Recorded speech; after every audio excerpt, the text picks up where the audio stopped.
This podcast is sponsored by the Faraday Battery Challenge, which aims to support world-class scientific, technology development and manufacturing scale-up capability for batteries in the UK. The challenge is focused on developing cost-effective, high-performance, durable, safe and recyclable batteries to support the EV market. If you want to find out more, make sure to go to www.faraday.ac.uk. Welcome to the See Me Be Me podcast. I'm Nile Henry. And I'm Blair Henry. And we're two brothers who set out on a mission to make motorsport and STEM careers more diverse, affordable, and inclusive. We are the founders of the Blair Project. This podcast series delves into the minds of inspirational individuals who come from ordinary and often humble backgrounds, but through their belief, dogged determination, and never give up attitude, have managed to overcome academic, social, or mental challenges to achieve their dream careers.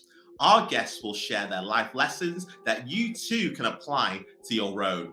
We hope their stories will inspire you to go further, aim higher, and accept nothing less than you deserve. Your ambition, your purpose is all within, and we're here to help you unlock it. The planet of possibilities are endless. You know who made it.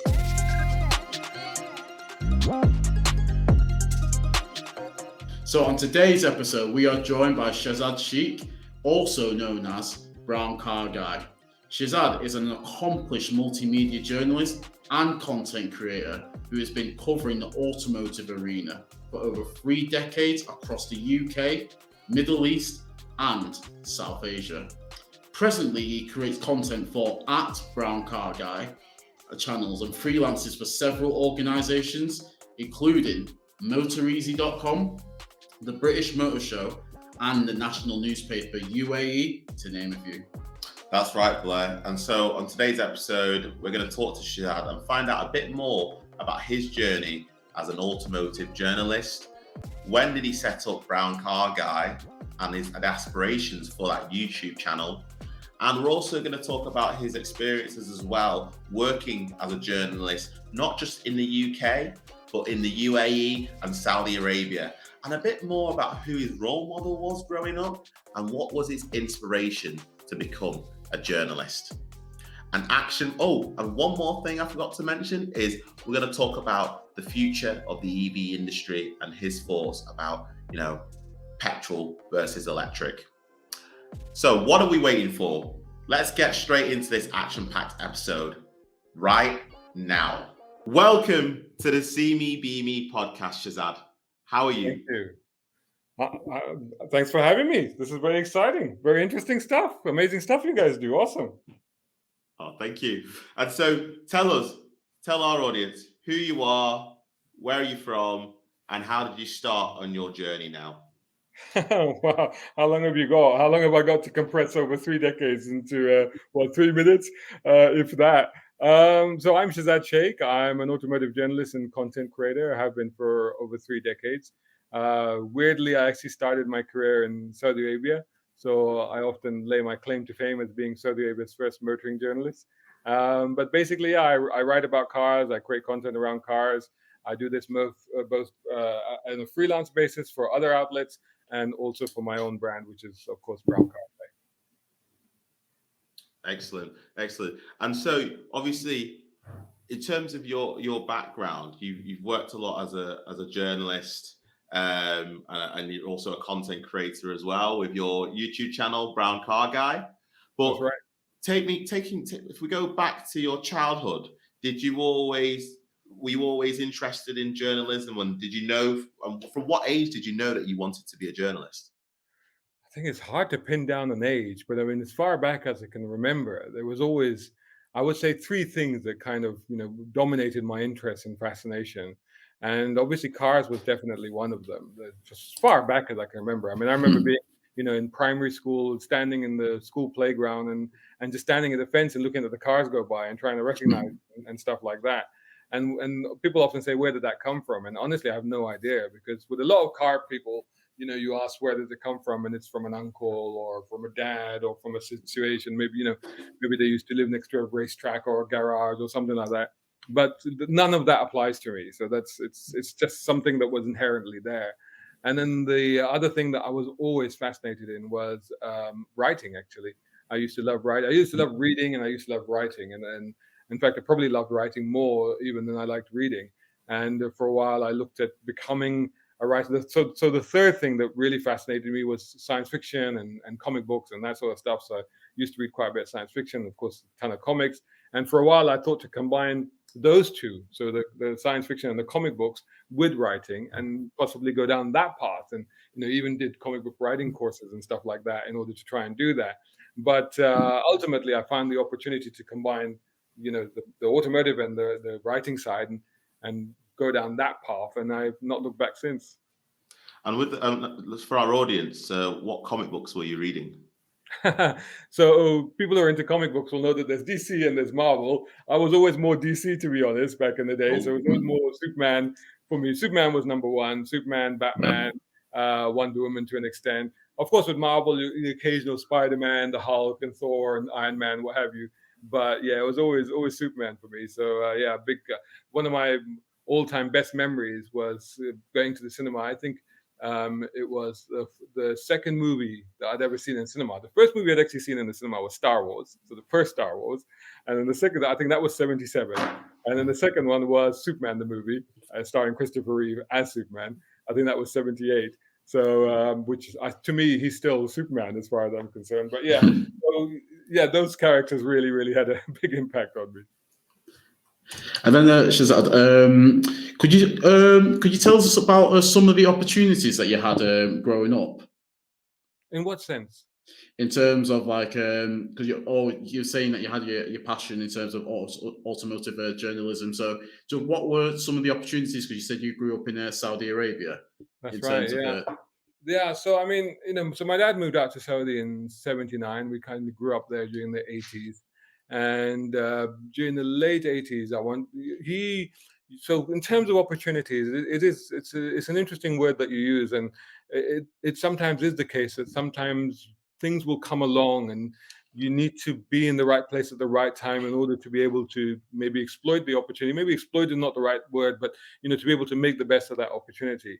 And I think that that possibly does apply in this case, because my dad worked for a telecommunication company, and they would provide communications equipment to ministries and embassies, and also for newspapers at the time. I mean, if you remember back in the day, newspapers relied very heavily on international news services through telex reporting and all of that sort of stuff.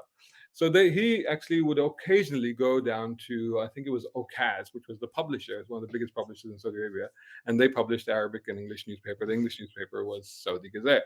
So when I found out that he used to go down there, I'd kind of like try to get him to take me as well, just so that I could go and see the inner workings of a real actual newspaper. And through these trips, I started to become friends with the editor and the features editor. I've got a couple of letters published and what have you.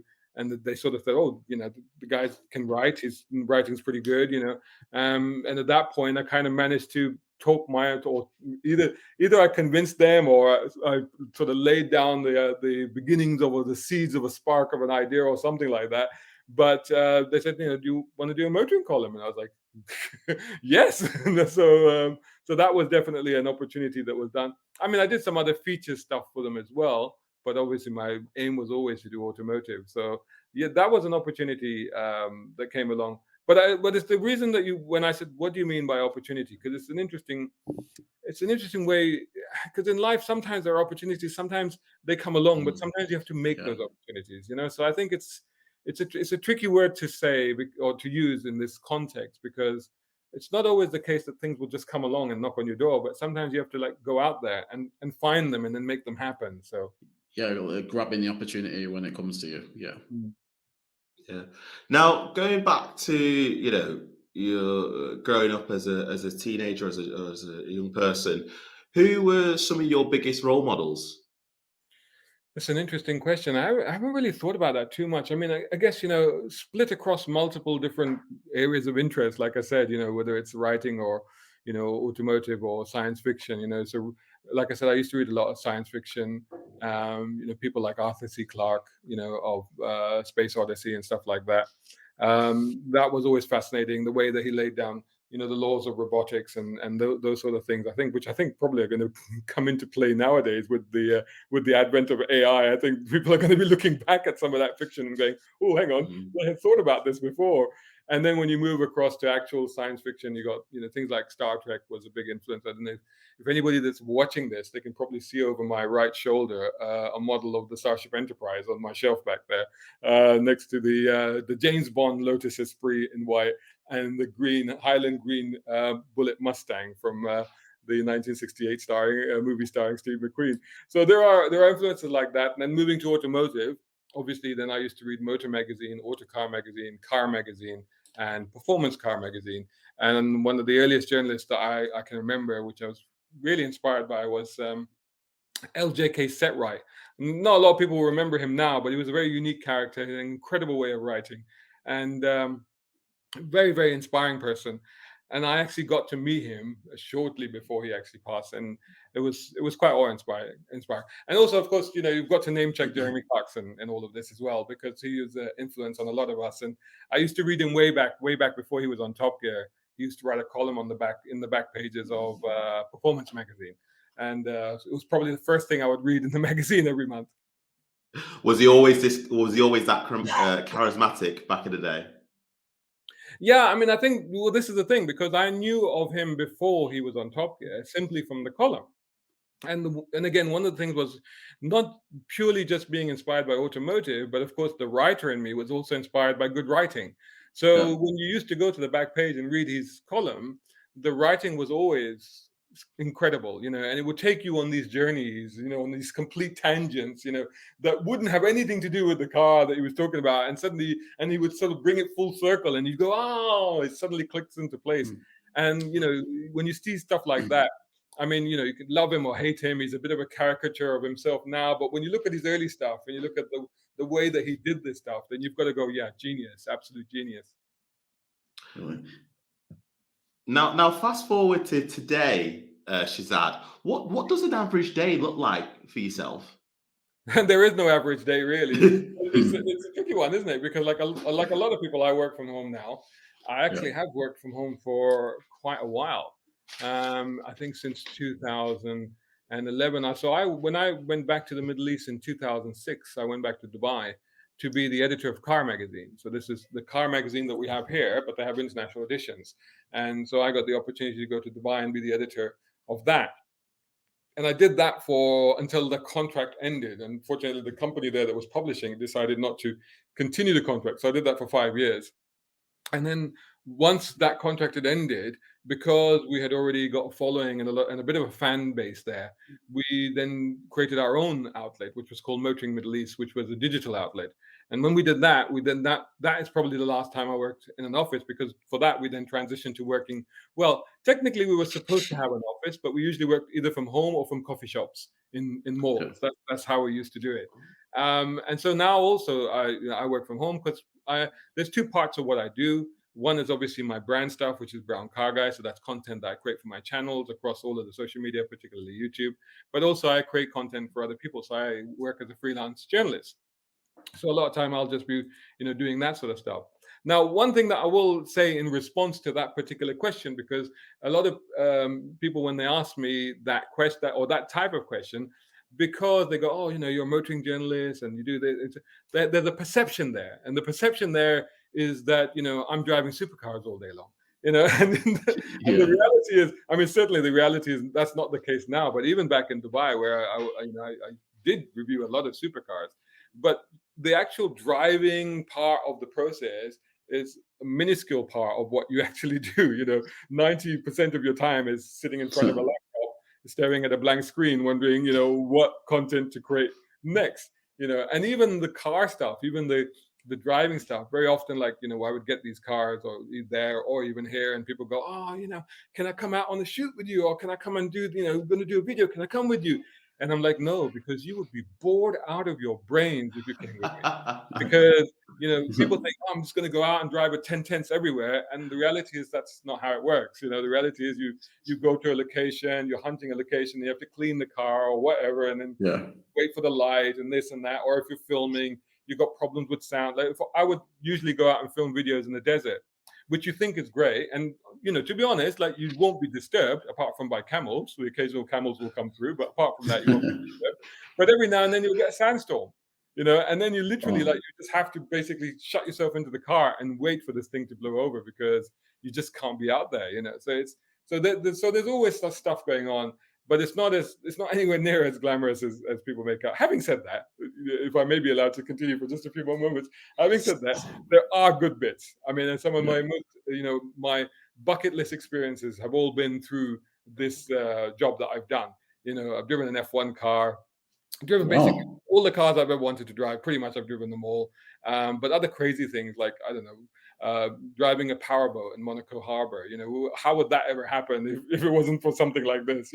So to be fair, there are perks of it, and there are really, really good days. But those good days are not as often as people think. What sort of supercars have you driven?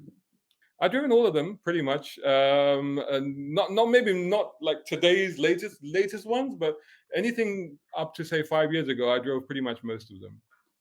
Wow. It's, me myself, I'm personally a massive Formula One fan, so it's on one of my bucket list. One day, if I could try out driving a Formula One car, like a test experience. So Well, I drove. It must have been 2007, and I drove a 2002 Renault F1 car at the Paul Ricard circuit as part of a Feel It program. They call it the Feel It program, and that's they would run France. that for journalists.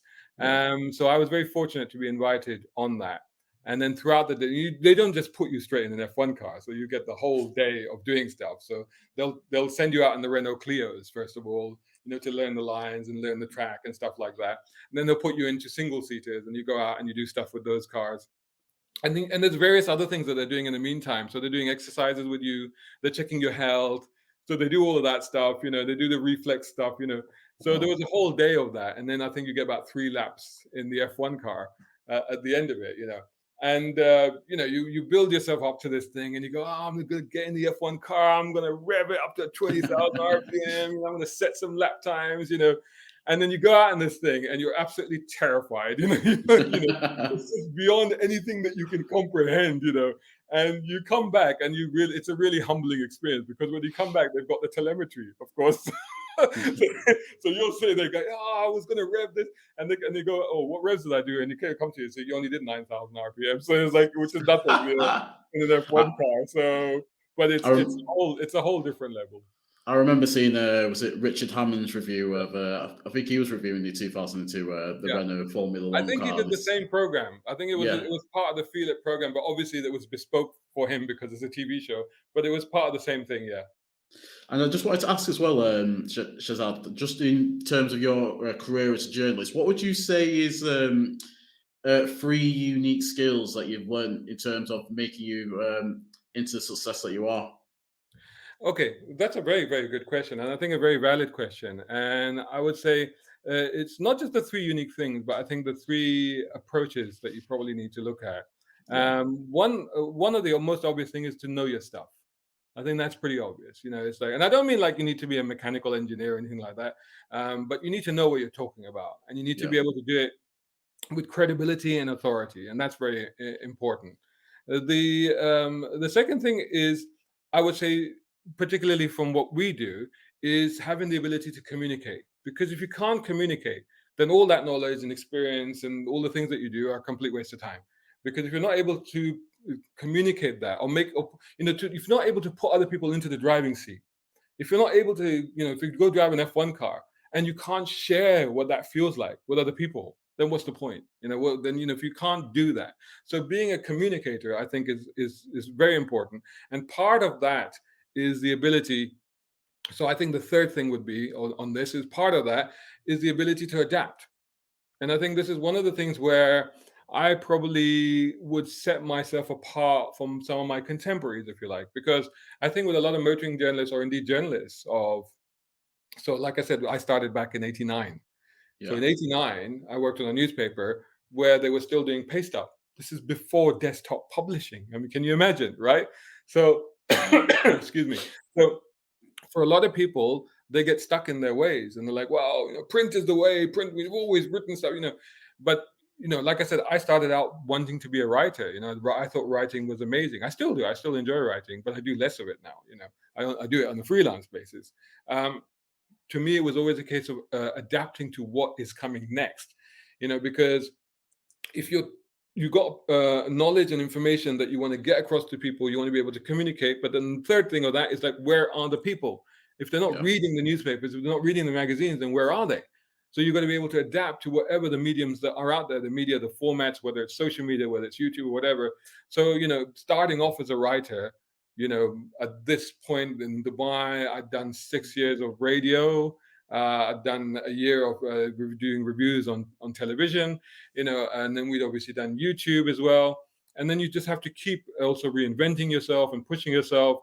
I did live shows at the Dubai Motor Show. So again, it's not to be. So I think the third most important thing is, and possibly the most important thing, is not to be stuck in your lane.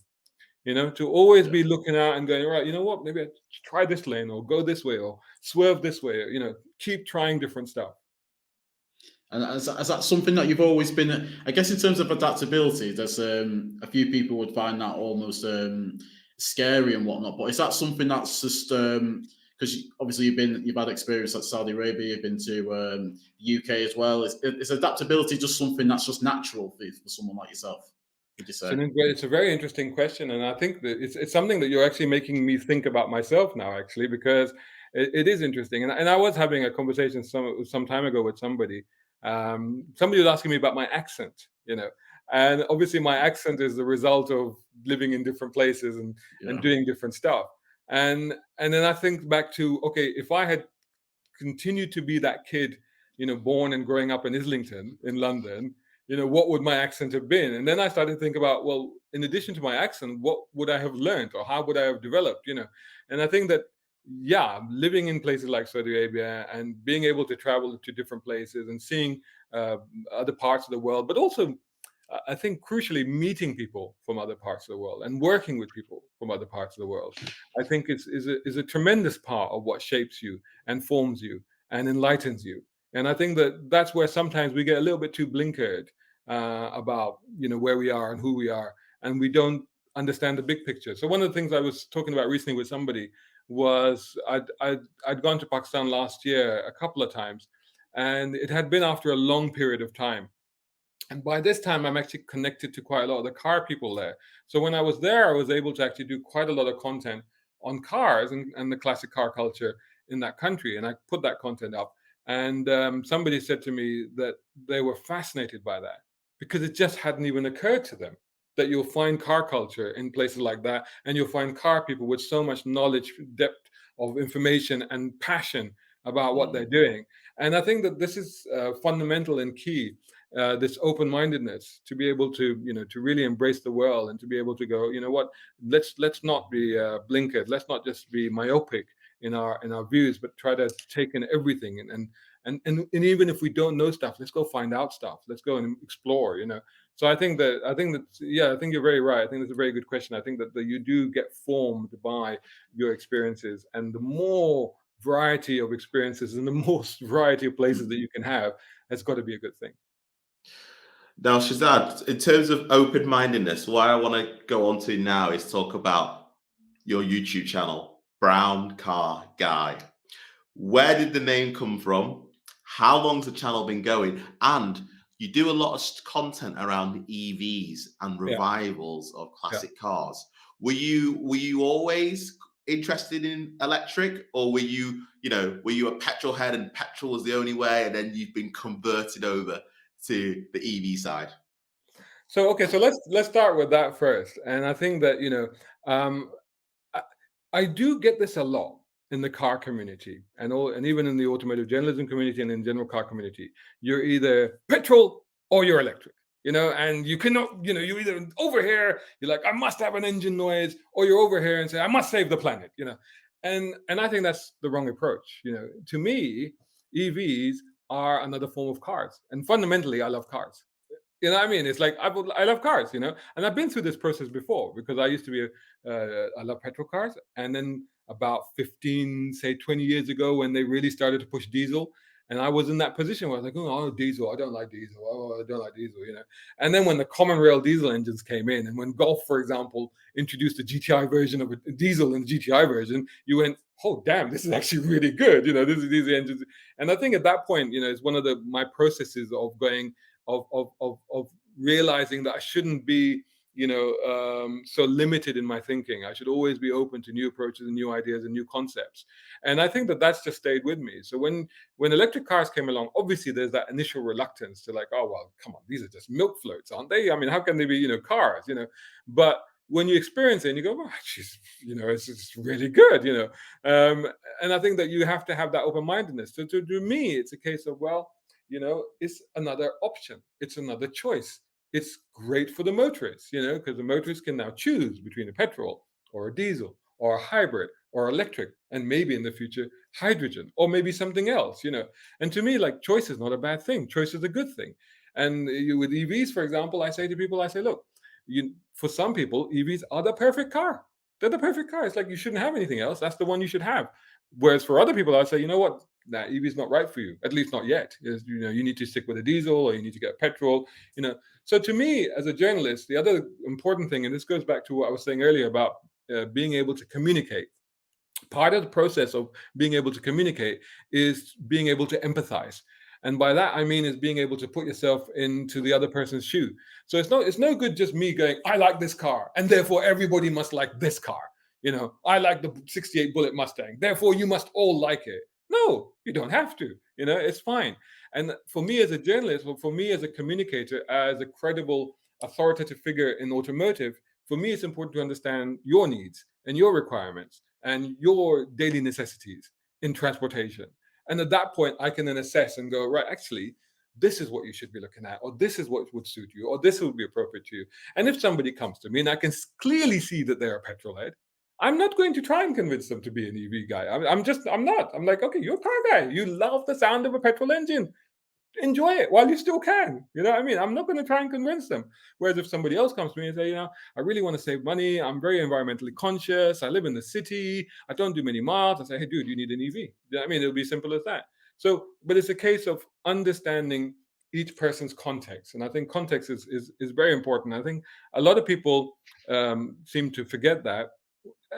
For normal people, that's okay. But if you're in a communicator profession, if you're a journalist, I think that's a fundamental sin of not being able to put things into context. But as we drive forward to an electric revolution, and the current thing is that by 2050, all petrol cars are going to have to be off the road. Where do you think, and we're all going to have to drive an electric? In terms of vehicle retrofitting, a lot of it's currently done at a classic car level, Yeah, and the costs are quite high. Do you yeah. think by that time the cost will have significantly come down, that all the petrol cars currently on the road will be converted to EVs, or do you see it differently?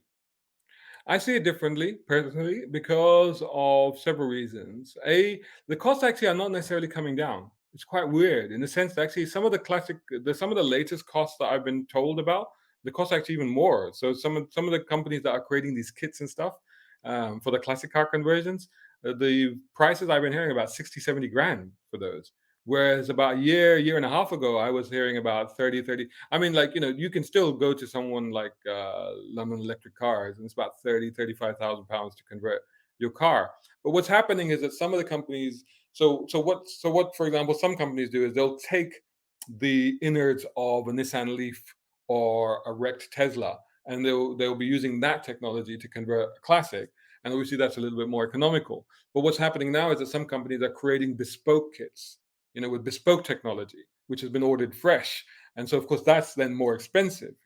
So at the moment, there's two issues with the conversion thing. I think the conversion thing is, I like it. Again, to me, it's like, it's another option. So I have nothing against I know a lot of people, when I put up these reviews, they're like, oh my God, sacrilege. Oh my God, vandalism. What have you done?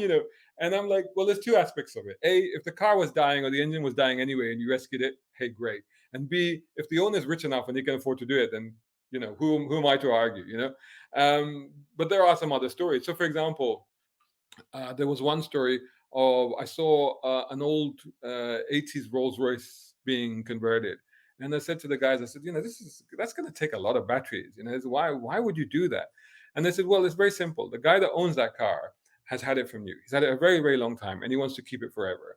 The thing is, his children, which are grown up now, they refuse to get into it because they're very environmentally conscious, and they're like, we don't want to sit in this gas guzzling, dirty old great big thing. And so for the benefit of being able to ferry his family around in it, he's going through the conversion process. So like I said, it's all context. Like, you would look at it as a car guy and why would you do that? And then suddenly when you hear the story, you're like, okay, I get it. I see why they're doing it. Now, in terms of the other aspect of the conversion process at the moment, the cost is pretty high, prohibitive, and I think it's going to continue to go up before it goes down. And also it's going to be problematic because we are going to hit a battery shortage, I reckon, around 2030. I think there's not enough lithium that's going to be available to us. So I can see prices continue to go up for a while. Also, we're waiting for new technology. I think there's more stuff coming in the pipeline that's going to make batteries and battery technology better, faster, and give us longer ranges. And then the other aspect of the conversions is why the classic cars. I was speaking to some of the engineers, and they said the issue is that with the more modern cars, and we're talking probably from the mid 80s onwards, the cars are more complex. So there's more electronics in it, there's more technology in it, and trying to then rip out the engine and rip all of that out and then put in electric components to marry it up to the existing stuff that's in the car becomes much exponentially more difficult and more complex, and so therefore it becomes more difficult. That's not to say that in future they won't find the solutions to do that. If there's a demand, then companies will find the solution. But at the moment, the only demand appears to be with people with classic cars, either people who have existing great classic cars that they want to drive as electric, or people that have classic cars which have just died and they go, well, we can't find the engine, so maybe we can stick a motor and a Nissan Leaf battery in there. Or we have people that are actually recreating cars. So there's companies that are creating brand new classic shaped Mustangs, which are electric, I think charge cars they're called, or the Chesil Speedster guys, for example, which alongside which a Chesil Speedster is a 356 replica, a Porsche 356 replica. Alongside the existing car, they're now doing electric versions. So those cars actually are brand new. So there is an option there as well. But I think with the newer cars, it's going to be more difficult. I'd love to imagine a scenario, if you've seen the Back to the Future movies, where when they go into the future and you see that everybody's retrofitted the hovering technology into their cars. I mean, imagine if that would work out. Anything's possible at this stage, I suppose, but I think we're a bit way off. Well, a lot of things in movies are starting to come to life, so you never know. You never know with that one as well. And yeah, I just wanted to say, you talked about some of the research, some of the stuff that needs to be done with battery technologies, and maybe looking into, we are running out of lithium and what are we going to do? And maybe one of the things that there's a lot of research into is like obviously recycling the lithium and using it for second life, or maybe even using sodium batteries going forward. A lot of that research is being done by one of our sponsors, the Faraday Institution and the Faraday Battery Challenge. So they're doing some great work doing research into that. So hopefully we can get closer and closer to that. We haven't got a shortage of these batteries. And I think that just if I can just add to that, I think again with the whole earlier I was talking about not being blinkered and not being myopic, and I think that as an industry as a whole, I think we should be looking at every possibility. Whether it is traditional lithium-ion batteries or sodium-ion batteries or something else, or diamond-encrusted radioactive batteries, whatever it might be, or the dilithium crystals from the Starship Enterprise. Yeah, I mean, it could be anything, right? Or even alternative fuels. So we're looking at net neutral fuels, such as carbon extracted fuels and biofuels and stuff like that. So I think really at this point, we shouldn't be taking anything off the table. We should be looking at everything, because we have a very uncertain present and future. And I think that to just put all our eggs into one basket. We've been down this route before, because we've done this with diesel. Because 15-20 years ago we were told diesel's the answer. And now we're told, no, diesel is the fuel of the devil. You know what I mean? It's like, and diesel sales have nosedived, And the irony is, just as diesel technology actually got really good and clean, is when we've now gone off them. So So if diesel was a red herring, you think, well, what else is a red herring? And just for the sake of not going down the one single route, we should be looking at all possibilities. All possible.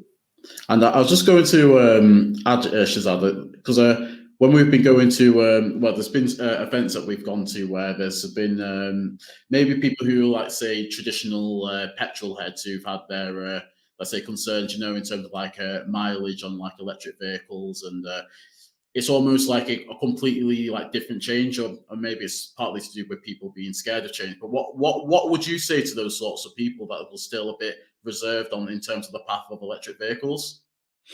I mean, to be fair, I think their worries are justified, to be honest, because I think that the fundamental issue that we have at the moment is the infrastructure. Yeah, If we were able to very easily, very quickly charge cars anywhere, everywhere, whenever we wanted, I think the approach would be very different. And I think this is a serious um, problem in the way that we are implementing or selling the concept of EVs. Because at the yeah, moment, what you're trying to do is you're trying to guilt conscious people into an EV. You're trying to go, oh, but don't you care about the environment? What's the yeah, matter with you?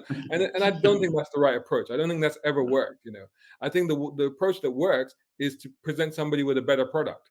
And yeah, if the better product is something that they go, oh, you know what, this works and it's good and it fits my lifestyle and it works for me. If those things happen, then people themselves will flock to that product. You know what I mean? People will just go, oh, I'm just getting one of those because my mate's got it and his mate's got it and my boss has got one and they're all having a great time. And why am I driving this dirty old thing when I can have that?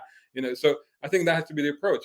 But when you have an issue where all your friends are telling you it's like, oh, mate, it hasn't got enough range, there's nowhere to charge, your nearest charger is broken, you have all of these problems, then it is an issue. And I think that, again, it's going back to context, and again, to me, if somebody says to me that if they say they can install a charger at home, I say, go for it. yeah, And if they say, like, I live in an apartment, so I'm like, I can't charge at home. I can't run a cable. I could try running down a cable from my balcony, but I don't think the neighbors would appreciate that. But so that wouldn't make any sense, right? yeah, And the nearest, and like I said, the nearest chargers from here, they're usually broken or busy or whatever. And I live in yeah, London, so so I think there's an issue. There's a big issue with the infrastructure, with obviously the range on the cars, but obviously the range is increasing as the technology is improving. I think the latest, like you say, the technology that you mentioned, and I think that BYD is coming out with blade technology, blade batteries that have a longer range. I just tried it in the Atto 3, which is great. But then the charging times also need to be quicker because there's only so many cups of coffee that you want to have on your journey, when you're trying to do a long distance run on the motorway. So I think trying to force people into EVs is not the right approach, but I think trying to get them to come or migrate to them by themselves because yeah, it fundamentally works for them, I think is the right approach. yeah. Now, this one is a controversial topic to some people in the EV industry, but and to a certain Mr. Musk who thinks that it's not a viable option. But what are your thoughts on hydrogen?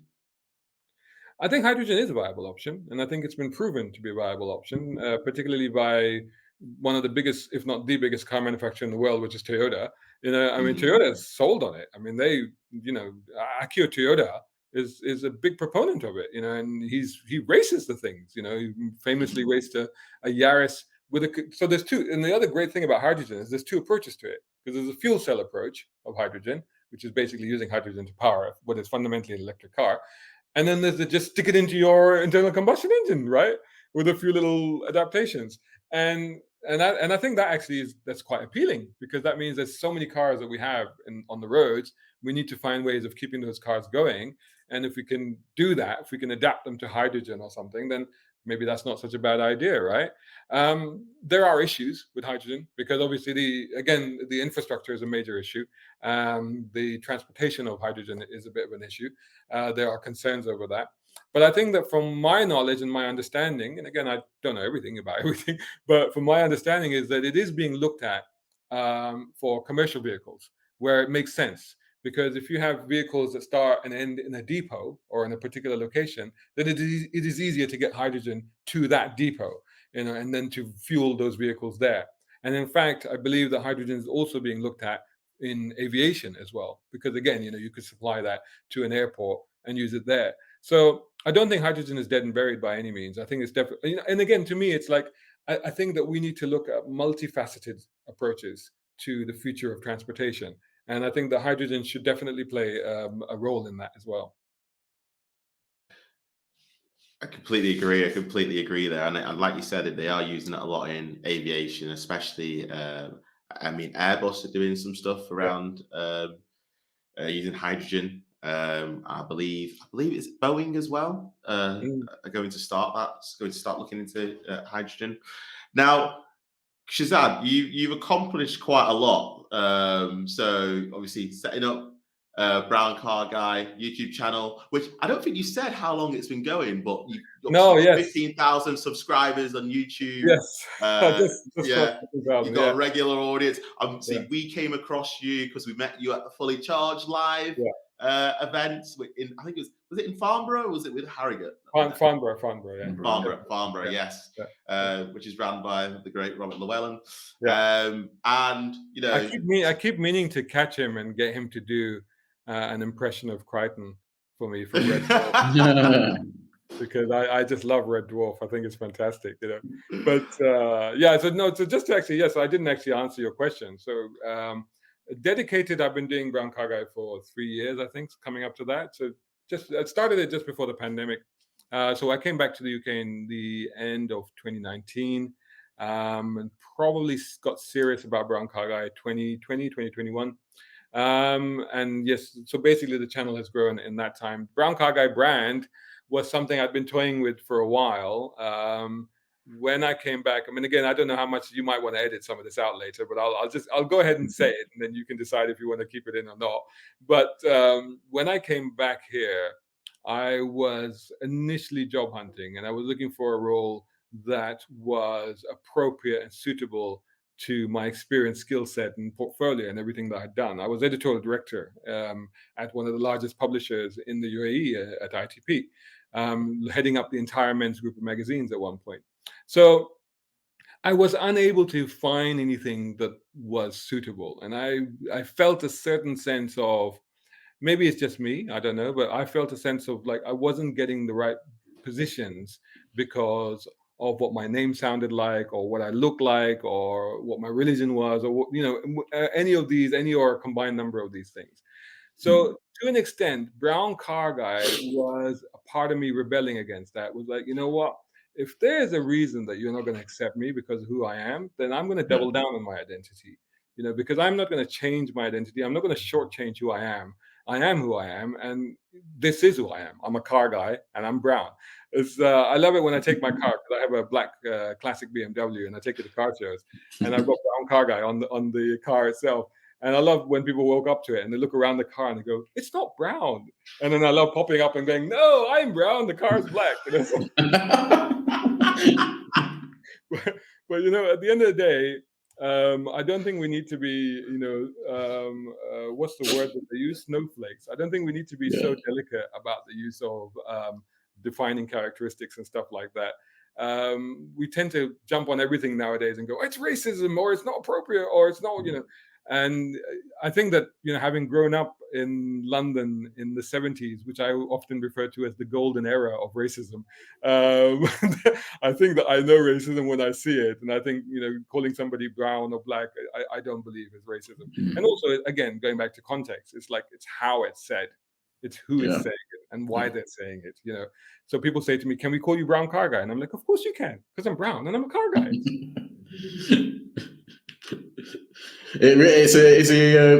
I'd say it's a unique name, and it does stick in your mind. So no, I just that's a very logical reason as well, because if you look at it on Google, I mean, I'm the only thing that will come up, so it SEOs very well. So that's also been quite handy. And like you say, memory retention is very good for the brand as well, because when you say Brown Car Guy, people don't forget it. We have it sometimes in the Blair Project, where we say we are the Blair Project, and sometimes people think of the Blair Witch Project. Yeah, which is what I thought as well when I first heard the name. And that's, again, you don't forget it, because you equate it immediately to something that was so famous.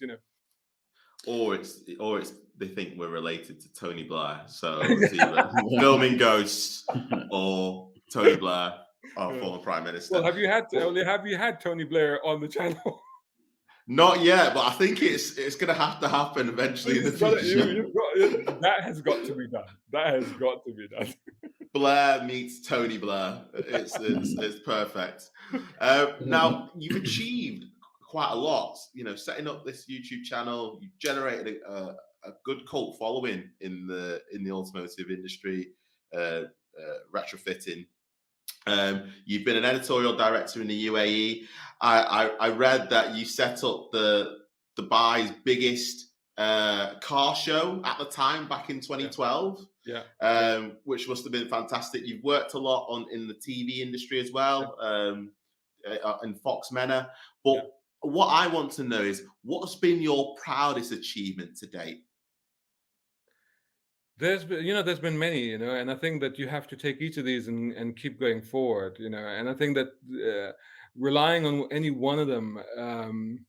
So if I can tell you a little bit of a story, when I was back here in the UK before I moved out to Dubai, I was working on a magazine called Used Car Buyer magazine, and it was a tradie magazine. It was a sort of low budgety tradie kind of magazine, And we got in another editor. I was the dep editor. I became the dep editor on it, and we reinvented the magazine. And it was very high end, glossy. It was still called Used Car Buyer. I was still dealing with used cars, but it was doing it in a way that was never been done before. It was treating them like new cars. The photography, the production values, so much better. When that magazine, then the company that owned it then decided to sell that magazine. Basically, they couldn't afford the amount of money that we were spending. I'm guessing, and the editor left, and I left, And when I met the editor afterwards, I said, "Look, what are you doing next? What's your next project?" And he said, "I'm never going to do a magazine again." And I'm like, "What do you mean by that?" And he said, "Well, I just can't go through that again, And I didn't get it at the time. I didn't really understand, 'cause to me, he was a great magazine guy. His craft was amazing. I learned a lot from him. But I couldn't understand that. And then I went through a very similar process with Karma, the Least magazine, which was pretty much my baby. I put in 110% of myself into that magazine, and we had a good following, had a lot of respect. And then, of course, the company decides that they're not going to renew the contract. It's simple as that, And all of a sudden, like 5 years of work is gone, and it hurt. And then I went back to recalling what he had said, and I was like, oh yeah, I get it. It's painful when you put that much of yourself into something. And I think that one of the things I realized is that don't hold on to these things too much, because then we created Motoring Middle East, and I put a lot of myself into that. But then I left it with my former business partner, and I moved back here. And I think that by this time I'd realized that you have to give. Obviously, you must give 100% of yourself to whatever you're doing to do that thing justice. You have to, and that's doing justice to yourself as well as to whatever it is that you're working on. But at the same time, you need to be able to understand that life is ever changing. Your goalposts are ever moving. What that was your aim then. You've got to find yourself a new target, and you've got to keep giving yourself new targets and new aims and new ambitions. And the moment that you stop doing that is the moment that you've given up. And I think that's when it's call it a day. I mean, that's when you're done. It's like when I often say to people, is that when you think you know everything, is when you don't know anything, and you should just stop. Like even now, if I can say, I'm 54 years old, and I'm still learning new stuff, and I still learn stuff, and it still excites me to be able to learn stuff and embrace new things and try new things, And I think that you've got to keep doing that, and you've got to keep setting your goals and targets. And the moment that you stop doing that is the moment you start stagnating. I guess my next question is more of a personal question to yourself, but I mean, you've achieved already so much as a journalist in the automotive sector. But what I wanted to ask you is, I guess in terms of your legacy, how would you like to be remembered? That's a really good one. Legacy is something that you think about a lot when you've done quite a bit. And I think that one of the great things about the way that we now kind of exist in a virtual world, because we all live in a digital world now, and we all have a digital footprint. And in a way, we now have it's easier to have a legacy now than it was before, but there are still things. I mean, again, like we talk about targets and aim. You say you've achieved so much. Right. And I'm grateful that you're saying that, and I appreciate that, and thank you so much for saying that. But from where I'm sitting, I'm like, haven't done anything yet. Do you know what I mean? I'm like, in my head, I'm like, oh, I haven't done this, haven't done that. I've still got to do that. So I've still got, like I said, still have aims and bucket list stuff that Yeah. I need to do. Writing a book, for example, is the one thing that I've done. Journals, I've edited books, magazines, newspapers, digital, radio, TV. I've never written a book. I've always wanted to write a novel. I've never done it. So that's it's still something I want to do. In terms of legacy, it's like if people are still viewing your content, a few years after you're gone, then I think that's a pretty good legacy to have. At least you'll be remembered for a little while at least, and I think I'll take that.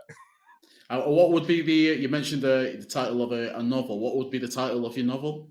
Oh, well, I haven't decided yet. I've had so many false starts, because initially I thought I was going to write science fiction novels, and I wrote about, when I say false starts, I mean I would get to like chapter 2, chapter 3, whatever, and then life would get in the way. Then you'd go away, you do other stuff, and the trouble I always have is then when you go back to it, you read back through it, and you go, "This is rubbish." Unfortunately, you're often your own worst critic, right? So you look at stuff like, Yeah. nobody would read that. That's horrible, and so then you end up starting again. So more recently, I wrote one a couple of years ago, which again I've abandoned, sadly, and I need to go back to. But that was more a contemporary, and it was sort of more comedy, but based around automotive. Because I thought, let me do something that that is real to me. Let me try that. One fundamental one mistake I made with that. So don't anybody do that. So I think I got to about chapter 4 or 5, and then I sent it out to a few friends, and I got mixed responses. Don't do that, because what happens then is that you hesitate, and then that hesitation has now lasted 2 years. So, you know what? Bang it out. Just get it out there, because you can always go back and rewrite it. But don't midway through, don't show anyone. So Shahzad, we're about to go into, one of our personal favorite parts of the show, which is the free bonus questions. But there's Okay. one question I did want to ask you before we go into those bonus questions, is that if you were going back to the future, Doc has created the time machine. Yeah. He's put you in the time machine, and he's taking you back to when you were 6 years old, and you get to meet your 6-year-old self. What one piece of advice would you give to the little you? It's a very good question, and I do know the answer to that. And the answer to that is very simply, be more confident in yourself. Don't be so shy. Don't be so concerned about what other people think. This is something that I learned too late in life. I was always a bit too shy to put myself out there, and then when I did it, I realized, why not?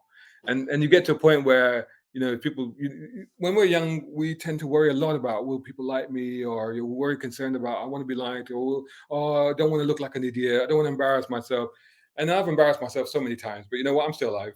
I'm still here. So you go, what? It's fine. You can make those mistakes. It's called life. It's okay. So I would tell myself, do the stuff. If I had said to not even 6-year-old, but 15 years ago, if I'd told myself that, I'd be on TV, or I'd be doing live shows and talking to an audience with a mic, and I would be like, no, no, no, no, no, no, no, no, no, not doing that, not doing that. And I think that I would go back and say, no, as soon as you can grab a mic and stand in front of people, do it. Mm. Mm. No, I love that. I love that. No, I think it's always the best thing if you can put yourself outside of your comfort zone and just go and do it. And then, even if you do bomb, it's not, at least you've gone out there and you've done it and you've had that experience. The more times you do it, the more comfortable you get, and even the better that you get. Yeah, exactly. And like you said, if you do bomb, I mean, in the great scheme of things, it really doesn't matter. I mean, it's like people get so caught up in like, oh, what if this? What if that? Look, if it goes bad, it goes bad. So what? If people have very fleeting memories, they'll forget. Do something else. It's fine. Well, they might not with Brown Car Guy, because remember that name is always rememberable. No, but we're going to go into the next segment, the bonus questions. Sure. So the first one I've got, and it's related to comic books actually. Who would win in a fight, Superman or Batman? It's the ultimate comic book question. That actually, that is a seminal question, isn't it?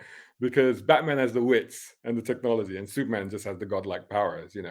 I think that if you were being totally realistic and logical about it, Superman would win because he's just more powerful. And whatever tricks Batman's got up his sleeves, Superman will figure it out. But if you wanted if you wanted down the heroic, more fun, more fictional, pulling for the underdog sort of thing, you'd want Batman to win, wouldn't you? Yeah, I personally would want Batman to win, but yeah, Superman is just a freak in nature. He's godlike. To be honest, he's not one of us. If you think about it, he's not actually a human, is he? So you'd be rooting for the human, right? You'd be like, True. Besides, as I say, if you can be Batman, be Batman. You just hope Batman's got some kryptonite laying about, and I'm sure he does. Yeah. Second question, and I judge my guests on the answer. Does pineapple belong on a pizza? No. No. Great. No. I think, no. And I love pizza, so no. I think only one person in 6 episodes has said that pineapple belongs on a pizza. So I'm glad that more people have said no. And then the final question is, if you could throw a dinner party tonight or wherever, and you could invite 4 guests to your dinner party, dead or alive, who would they be? Wow, that is fascinating. That's a really difficult one. Dead or alive. I mean, I think Arthur C. Clarke would be interesting. That would be kind of interesting to have that, just to discuss science fiction with him. Or maybe even Gene Roddenberry, the creator of Star Trek. In terms of automotive, Colin Chapman. I'm a huge fan of Lotus. Yeah, So that would be fascinating. Who else? It's another question I've actually thought about, to be honest with you. But there's an Indian movie star that I've always been a fan of. I don't know if anybody would have heard of him, but he was very big in the 70s and 80s. Amitabh Bachchan. So I would say him. And I've often been compared to him as well. So him, yeah.